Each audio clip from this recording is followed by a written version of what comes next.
ଗଞ୍ଜାମ ଧନ ତାର ସୁନାମ ସେହି ମୋ ଗଞ୍ଜାମ ଧନ ତାର ସୁନାମ ସେହି ମୋ ଗଞ୍ଜାମ କରିଛି ଅଜନ କେତେ ସକ୍ଷତି କରିଛି ଅଜନ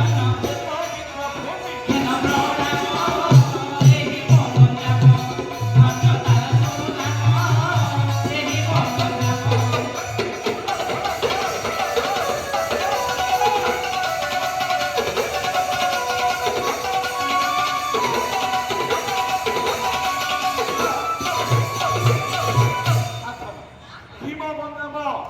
हे पवित्र भूमि प्रणाम हे पवित्र भूमि गंजाम भूमि आज आम मंच उपरू आम प्रणाम ग्रहण करूँ आत्मा ये गंजाम भूमि खालीटारे महान कि खालीटारे गौरवान्वित होनी यही गंजाम माटी अनेक प्रकार तीर्थस्थली और दर्शनीय स्थली रही है कौन कौन रही जानी कि तप्त पानी तरकारिणी बुद्ध कल बुढ़ी ठाकुराणी तप्त पानी तरकारिणी बुद्ध कल बुढ़ी ठाकुराणी घर विपचमा कुलार कारुआ घर विपचमा कुलार कारुआ गोपालपुर से अभिमोहिन ସେହି ମୋ ଗଞ୍ଜାମ ଧନ ତାର ସୁନାମ ଏହି ମୋ ଗଞ୍ଜାମ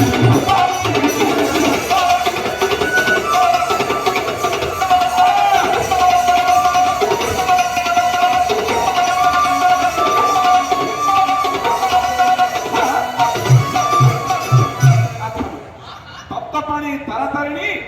बुद्ध बुद्ध खलबुड़ी ठाकुराणी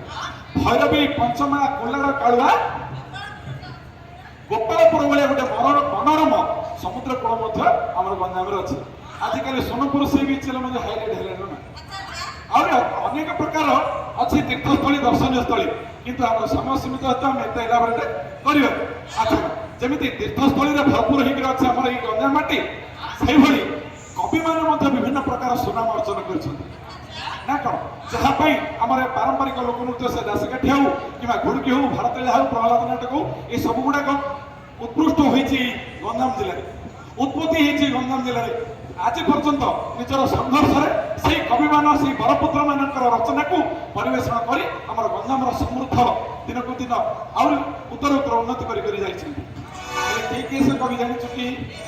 कवि सम्राट उपेन्द्र भंज कवि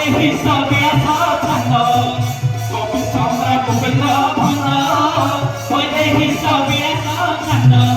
कवि सौंद किशोर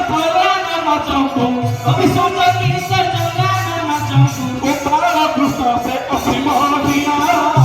ଏହି ମୋ ଗଞ୍ଜାମ ଧନ ତାର ସୁନାମ ଏହି ମୋ ଗଞ୍ଜାମ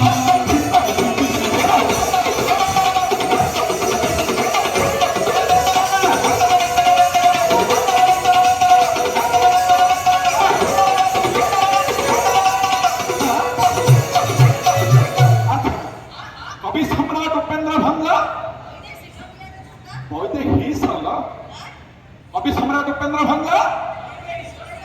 विलास छंद कवि सूर्य किशोर चंद्रानंद चंपू गोपाल कृष्ण से अच्छी बहिण यही अविभक्त गंजाम जिला को जब आम चिंता करवा यही माटी गंजाम माटी ही